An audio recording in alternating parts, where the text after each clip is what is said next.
Hello, people. You're welcome to ProUp Masterclass. My name is Tola T.A. Alabi. And in today's class, I'm going to be talking about time. I'm going to be talking about time and abundance. Um, and, I'm recording this class right now in the evening. I'm not really used to recording my podcast in the evening. I think of all my podcasts, I think I've only done only two podcasts in the evening. So this will make the third one. I'm not used to doing that, but I just feel I was going to put this up um, to tomorrow morning. I was going to put it off to tomorrow morning, but then I realized um, I feel some clarity about this right now.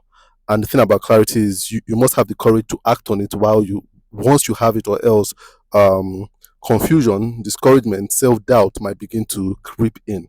So I said, let me record this right now while I feel clearest on this subject matter. So I'm going to talk about time because I think it's very, very important. Our perception of time.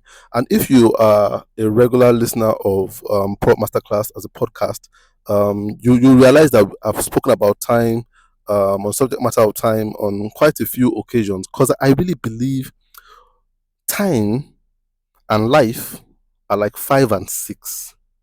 You understand? Time and life, they work together. And if anything is life, it's time. And a lot of times when we think of abundance, a lot of people have a mentality. When they think of abundance, they think of abundance of material things, abundance of wealth, abundance of money, abundance of finances. But I want to have you know that what true abundance is abundance of time. Once you have abundance of time, you would live an abundant life. An abundance of time is defined or results in an abundant life. So an abundant life is defined by how abundant your time is and how much of your time you are able to control. How much of your time you are able to control. And that's why I really believe that the concept of heaven is called a place of abundant life, because in heaven, time is suspended.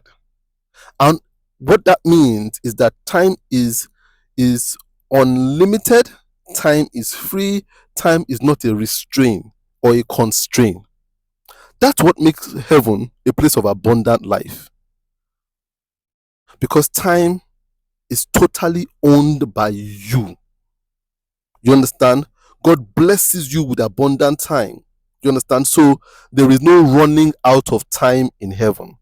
Heaven is not a place of abundant life because there's money there. Because in the end, when every description of heaven makes us know that money is not an issue in heaven. You understand? It's the time. It's the fact that you don't run out of time in heaven. You understand? So abundance and time, very important. And I want to spend some time talking about that today, because a lot of people, I see a lot of people that want to take control of their lives. You understand? Want to be in charge of their lives. But you can never be in charge of your life if you are not in charge of your time. You can never be in charge of your life if you are not in charge of your time. Your time, it is what determines how much control of your life you have.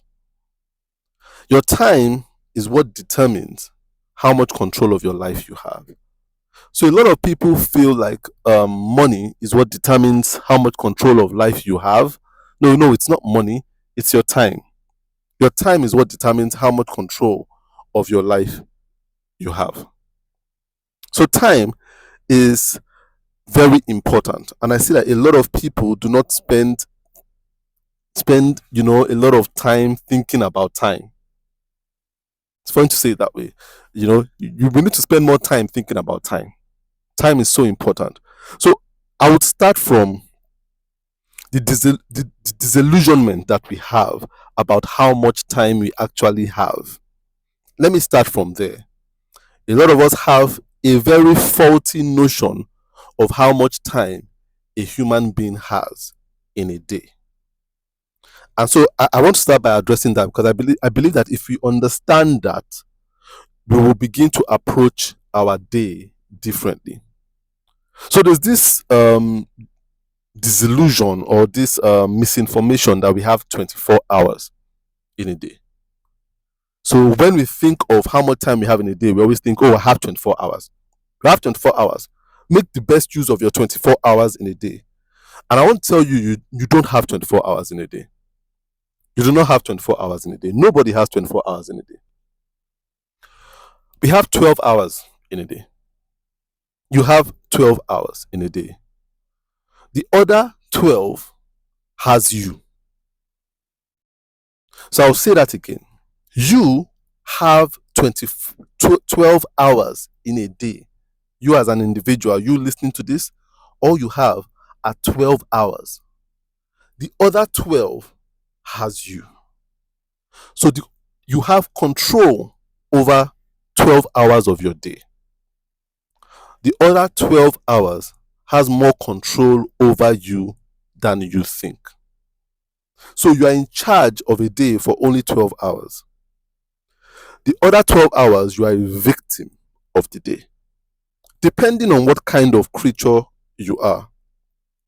And this kind of dawned on me, this 12-hour day dawned on me when I was reading the Bible once, and some days ago.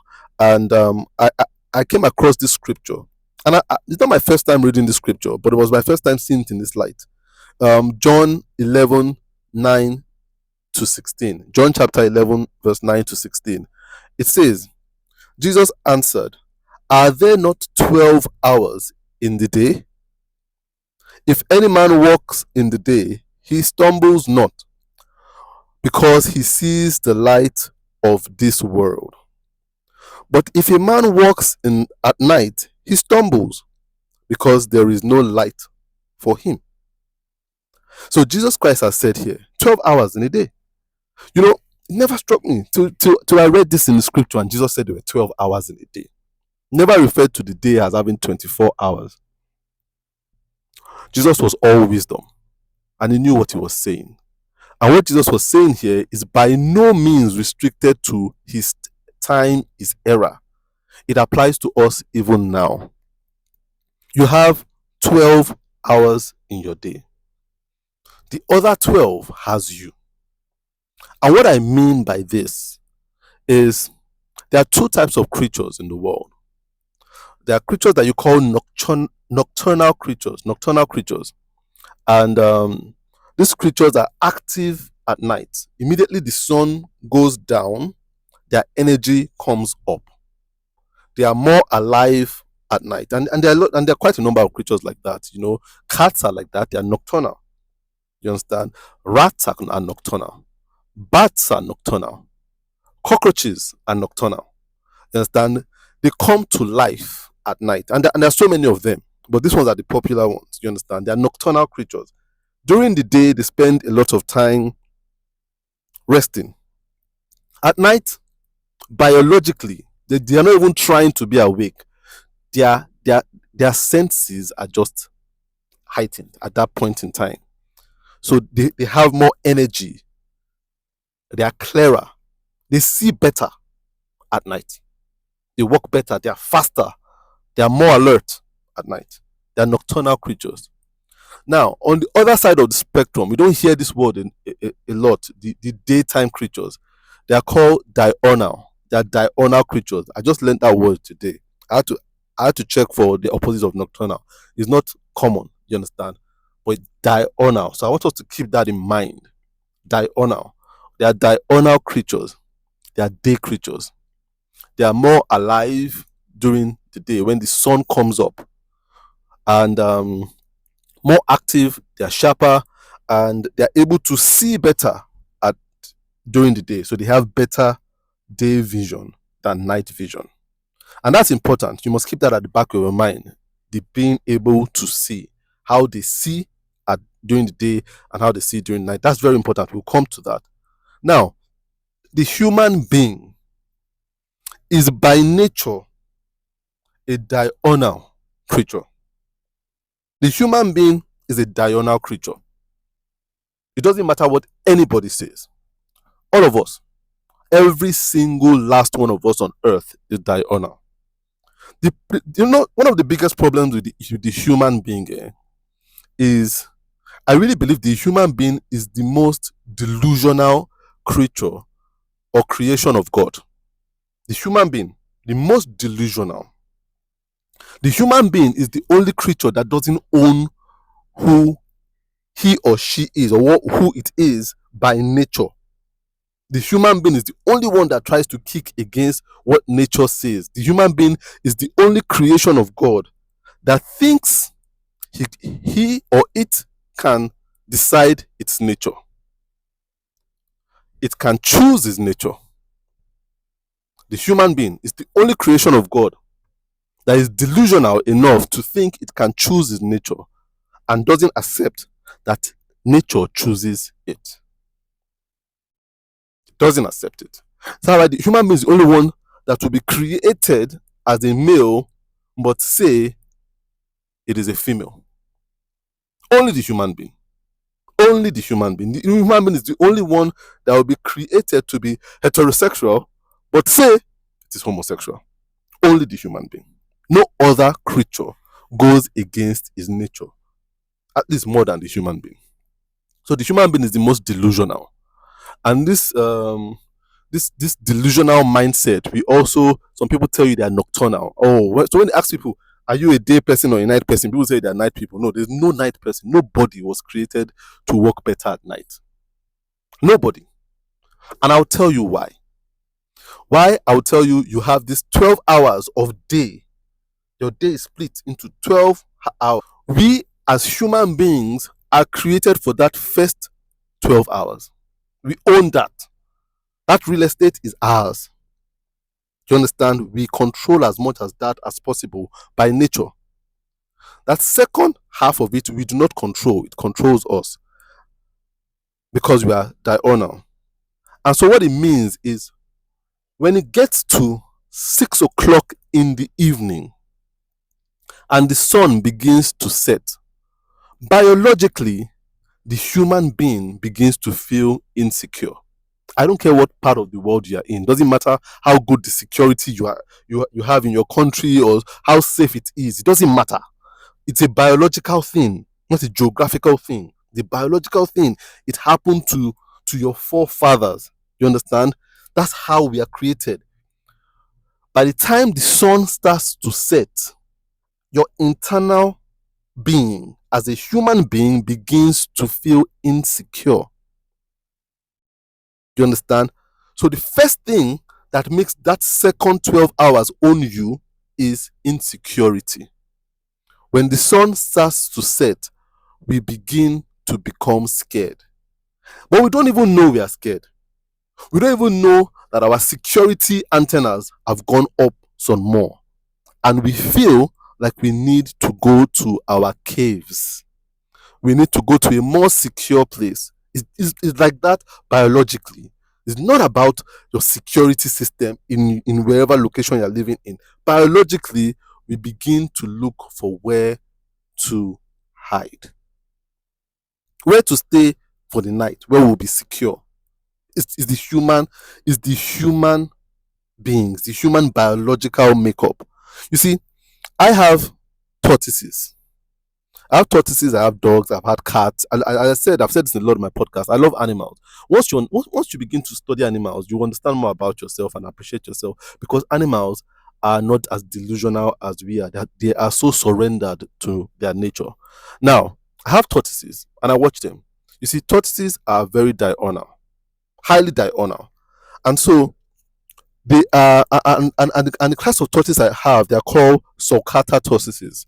So they are desert tortoises. They grow very big and they are very social. And they have a very voracious appetite. They can eat all day as long as they see something to eat.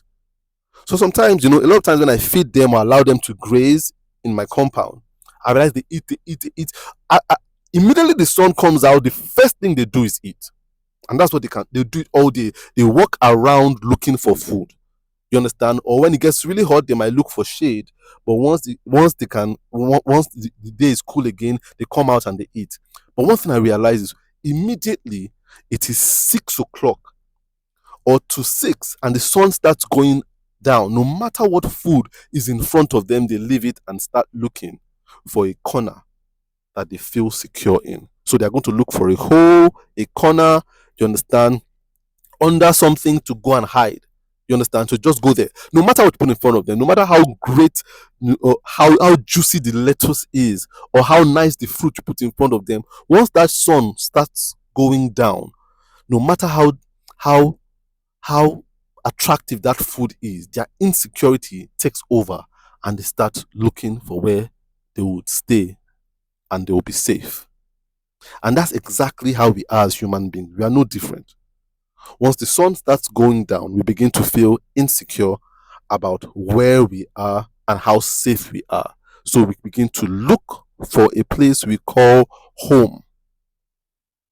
And even when we're at home, when it's night and dark, you will realize that your senses are heightened. Your senses to guard yourself are heightened. And then your ears begin to work better. Because the truth of the matter, just like we read in the scripture in John, Jesus said, the thing about us is, as human beings, when we walk around at night, one of our senses that is highly handicapped at night is our vision. The human being doesn't have night vision. So our vision is poor at night. And you see, as a God creation, once one of your senses is affected, you feel your survival is threatened. So at night, why human beings feel fear is really because of your vision, because you cannot see clearly. And I'll say this again, it doesn't matter where you live, if it's well lit or not. It's a biological thing. We look to the sky and the sky is dark, and then your brain tells you your eye cannot see well, so you're handicapped. So it tells you, of all your senses, sight is diminished, so you are vulnerable. It doesn't matter whether you have floodlight all over you. Once you can see the sky and you can see darkness, and you are aware of the time that you've learned, and your brain knows that it's evening, it begins to tell you you are not safe. Look for safety, because you can't see clearly. That's why Jesus said, at night, in the morning, we can see and we do not stumble, but at night, we stumble. You understand? That's why he didn't count the 12 hours, the seconds 12 hours of the evening time as something we own. That time controls us, because whether we like it or not, biologically, we begin to feel insecure. Another thing that happens apart from security that makes that time own us is because our senses are so heightened at that time of the evening, we will get tired just by extra using our heightened senses to try to secure ourselves. So what I mean by this is, I don't know if any of you have ever been in a situation where you felt really scared. Really scared. For some reason, you felt your life was in danger and you were really scared. And that went on for a while, for hours. And then you now felt like the trouble had passed, had gone away. And you now felt secure. You would realize that immediately you can go into a very deep sleep. We go from heightened fear to deep sleep, because you've used a lot of your senses in trying to be aware. That drains you a lot mentally. It drains you a lot psychologically. It drains you a lot emotionally. You realize that people that are very scared, they're in a situation where they're very scared. Don't be surprised when just they sleep off. They will power nap. They power nap. You understand? They will sleep off because the body has used a lot of its resources in trying to protect itself. And that's what happens at night. That's why we sleep at night. It is that few hours of night time that our other senses become heightened because of our poor vision, that makes us tired at night the most. Not really what you do during the day. That's why you realize that even during if you spend your whole day watching TV, not doing much, you will still feel tired at night. Because biologically, When the night time comes, your body goes into overdrive for security. So sleep will hinder you from being active at night. So those two things are what the night time has over you. Those 12 hours of night. That's why you don't control it. Because at that time, you're contending with your security and with sleep.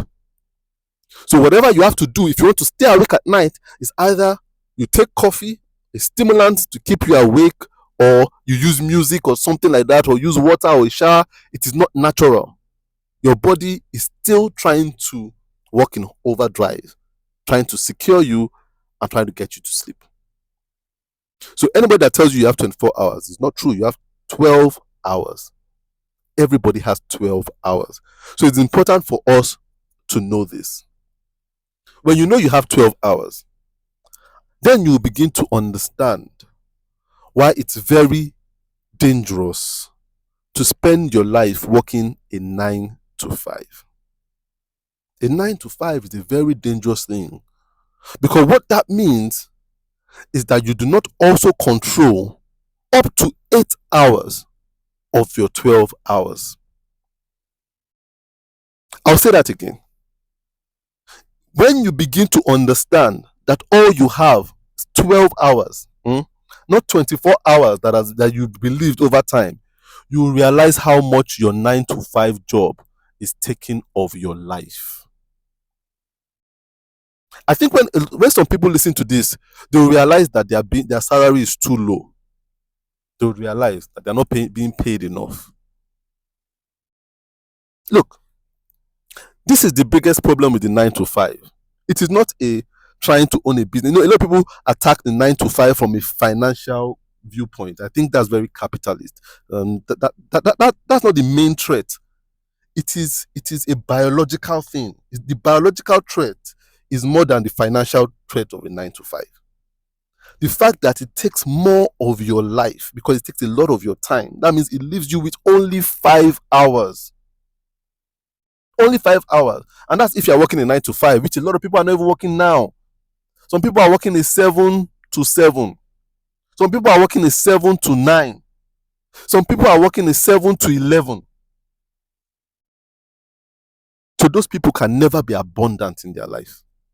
Never.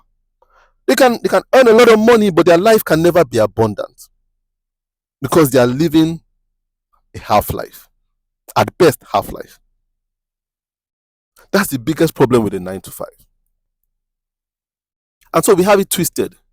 When we look at wealthy people, and that person that is wealthy does not control most of his 12 hours. Most of his 12 hours is away from his children, away from house.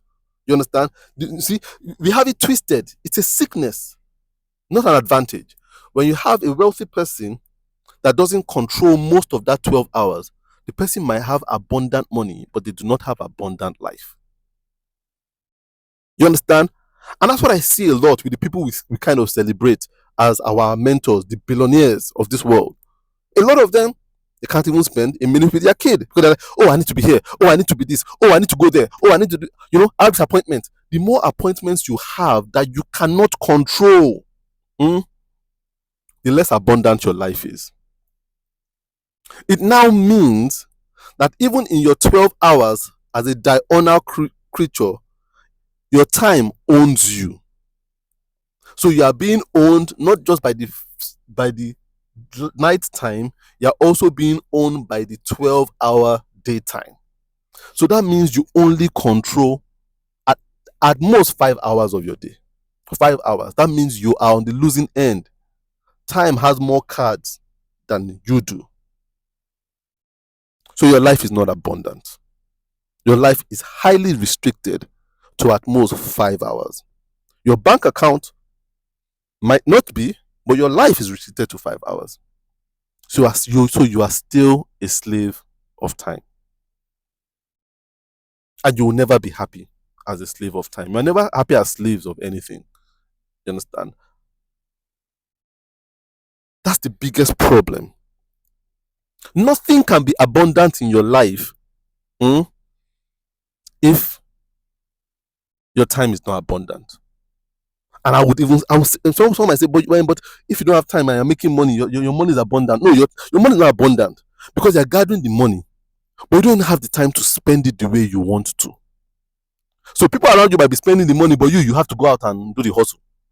So your money is not even abundantly serving you. I see a lot of people try to have abundant time with their children, but it doesn't start from there. You can never be in charge of your family if you're not in charge of your time. There's a video that is going around now, and there was a young man that was really talking about formal education and how formal education can be a scam. It kind of grooms us to be factory workers and stuff like that. We need to cut away from that formal education and begin to own the education of our kids ourselves and begin to direct their education and not leave it to the school system or the school curriculum. It sounds so good.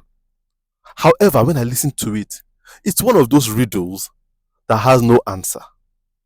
You understand? It's a frustrating riddle that has no answer. You see, because in his narrative, he has stated a problem, but no solution. Because the first thing, if you want to be in charge of your children's education, you need to be in charge of your time. Now, the real reason why people drop their children off at school, this is what we are missing. If you're honest with ourselves, the real reason, number one reason why people drop their children off at school, whether it's daycare, primary school, whatever, boarding school, is so that they can have time to go away and do their 8-hour work or their 9-hour work. So the school is a holding facility. First, that's the first service the school sells to a parent. I can hold your child for the 9 hours you need to be away that you cannot control.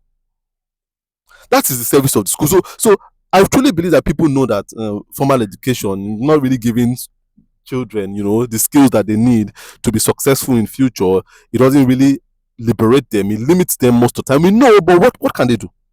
What can they do? Can they stay at home to teach their kids, to monitor the education of their kids? How many parents can do that? The parent that needs to be out at 7 o'clock or 6 o'clock, depending on the city you are in. If you are living in a place as crazy as Lagos, you might be out of your house by 4, and you are taking this little 3-year-old with you to go and drop at the daycare. Then you have to go to work from there. Yes, you know that it's true that formal education is not doing anything, but then the first need you have is the freedom of time to report at work. That's why the school will still win no matter how much advocacy we put out there against what we see as the failing formal education. The curriculum might be failing, but the strategy is strong. And the strategy is to say, where will you keep your kids when the day demands that you go and spend 8 hours or 9 hours somewhere? And with that, the school has effectively checkmated most of the parents out there. Just with that strategy. The school is a holding facility. So most schools run from 8 o'clock to 3 o'clock.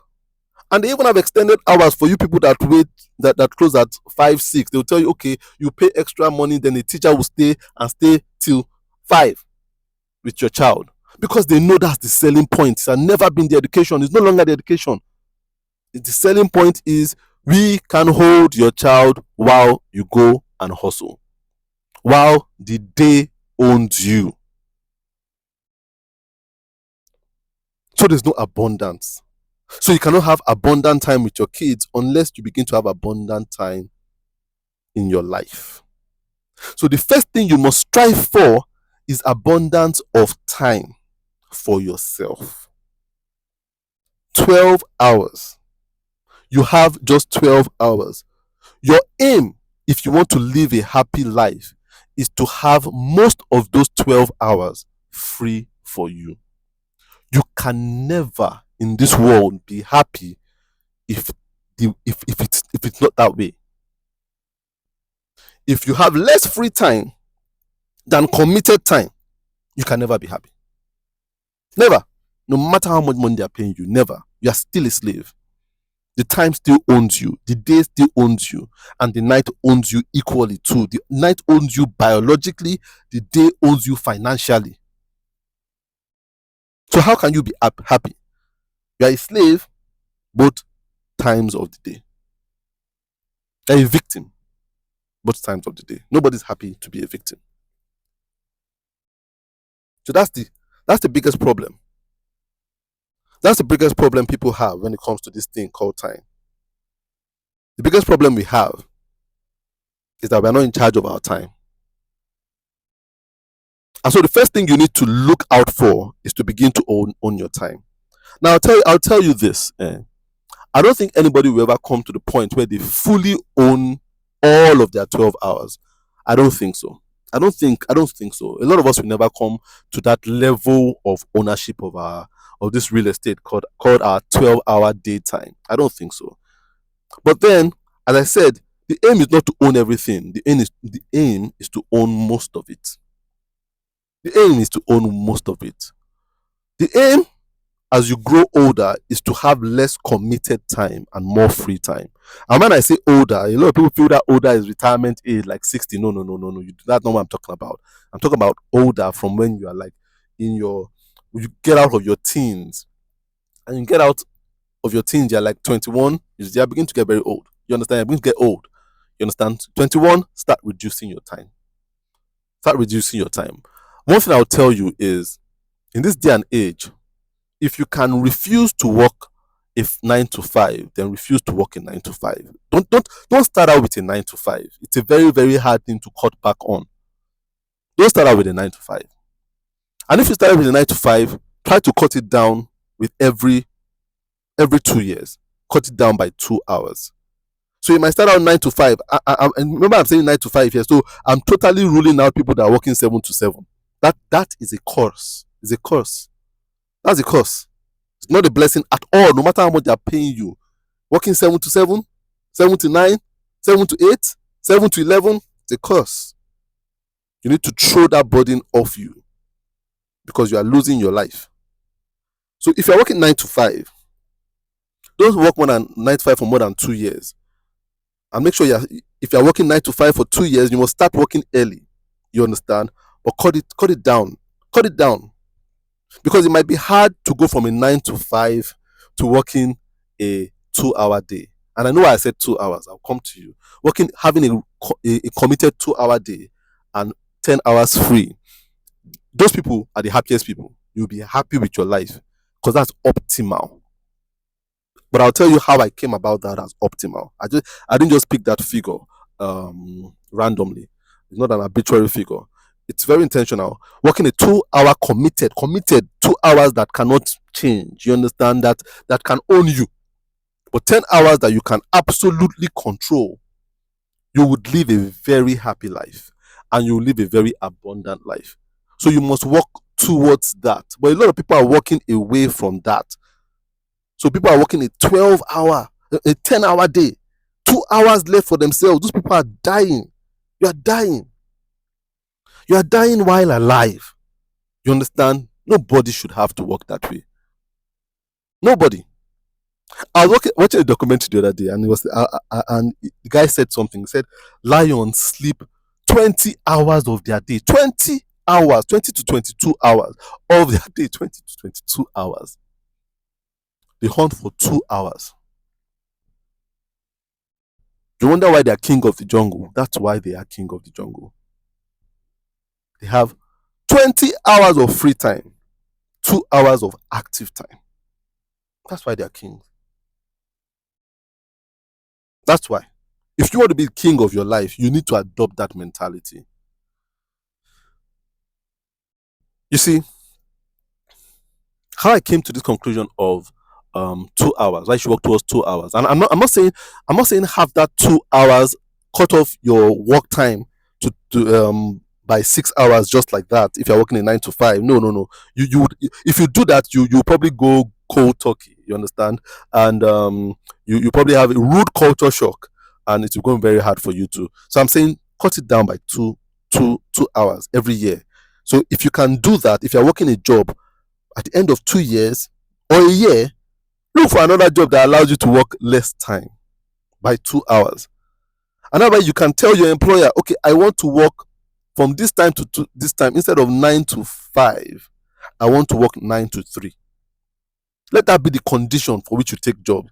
And when you're done again with that, cut it back by another 2 hours. I want to work 9 to 1 or 9 to 12. You understand? Cut it by 2 hours and have 10 hours that you own. What will happen is that you'll begin to experience life. You'll begin to enjoy relationships. You'll begin to enjoy, whether you're married to your wife, enjoy your children. You'll begin to enjoy places. You'll begin to see opportunities and discover yourself. You'll begin to find passions and gifts and skills that you never knew you had. You'll begin to enjoy your emotions. You'll begin to enjoy what's called daytime sleep. Daytime naps, very important. What it does to your brain is incredible. Napping during the day, your brain will begin to think on a level that you never thought you could think on. You become more aware of God in your life. Food tastes sweeter. People sound better. Colors come alive. You see, it is not laziness, it is rest.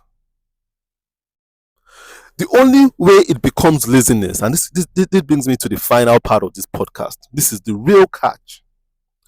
You can never live a 2-hour day, 2-hour restricted working day, and 10-hour free to do what you desire to do with your life day if you are not God-minded, if your life is not God-centered. Only the God-centered person can make use of 2 hours and have 10 hours free. The only way you can have 2 committed hours to doing work that is constrained but important and have 10 hours left to experiencing the beauty and the gift of life is if God is the one dictating what you do in those 2 hours. And this is where our service to God comes in. This is where you are not working for money. If you are working for money, 2 hours will never be enough for you. If you are working for money, 8 hours is not even enough for you. If you are working for money, not even that 12 hours is not enough for you. Only if you are working for God can God give you 2 hours that will feel like 20 hours. And that's why it's important to know the work God has for you. The moment I found out that my podcast is God's work for me, my life became better. I could easily live a 2-hour work day and have 10 hours free to experience life, to think, to have deep, lofty, wise thoughts. It only came when I was willing to commit 2 hours to God. 2 hours. You see, God doesn't want a chunk of our resources. He wants a tithe. So when people ask me about this, how did I come about these 2 hours? I said, if God says everybody has 12 hours in a day, 12 hours, if you are God-minded and say, God, these 12 hours, I'm giving it to you first, God will take your time and say, you know what? Give me just 2 hours. Take 10. You understand what I'm saying? Because when you look at a tenth, which is a tithe, a tenth of 12 hours is over an hour. That's how I estimated it to 2 hours. So it can be 1 hours, 1.5 hours. But the truth of the matter, if you're doing God's work, it doesn't need you to. Don't need to take all your day. A lot of times, not more than 2 hours. Sometimes 30 minutes. Sometimes I just record a 30-minute podcast and I'm done. That's my work for the day. And my other part of the day is absolutely free. And I'll tell you something. I've had more financial freedom when I started working a godly 2 hours max than when I was working a hustling or a hustle 8 hours. I barely scratched my needs when I was hustling 8 hours minimum. I was doing like 10 hours. when I was hustling it. But now that I'm doing a godly, committed service of maximum 2 hours, God has made my finances blossom. I'm not saying I'm a millionaire, but my money is sweet. You understand? I enjoy it. I enjoy it. What I get from my money is sweet. It's enough. It meets my needs and more. I'm able to give even more of my time. I'm able to have quality time with my kids. Look, I'm telling you, when my kids grow up, I'm not going to be one of those parents that'll be like, oh man, I wish I spent more time. I'm spending quality time with my kids. Me and my wife are more invested in their education. You understand? There's no way you can take charge of your life if you do not have free time. A lot of people try to conquer finances first. No, conquer time first. When you conquer time, you are truly free. You are truly free. That is the real preparation for heaven. Conquering time. Conquer time. When you have abundance of time, you have abundance of life. But that can only come when you are willing to listen to God about what to do with your time and commit yourself to it. But if you commit yourself to what man wants you to do with your time, man will try to own your time more and pay you off for the time he's owning. But remember, every man that owns your time owns your life. So give your time to God. Let him reduce it for you. Do you understand? And that means we must begin to gear away or steer away from work for finances to work as a ministry, work as a service towards God. And then you realize you don't need to do much. Most of the time I wake up, God tells me, okay, this podcast, you need to do it. And I do it, I record it. Never takes me up to an hour. You understand? Sometimes an hour. My time, oh, you might have this webinar, do it, that's God's work for the day. And the other time is free time. I have more free time than people think I do. People say, oh, Mr. Tole, you're so busy. How do you get this? No, I'm not. So much free time. Time to watch movies, documentaries, go out, sleep. I have so many. I now have the joy of sleeping in the afternoon. It used to feel so irresponsible before, but now it feels refreshing. You understand? It is possible. Don't let the world system trick you out of your life by tricking you out of your time. You have just 12 hours. You don't have 24 hours. Think about it. Your time is your life. Use your life well.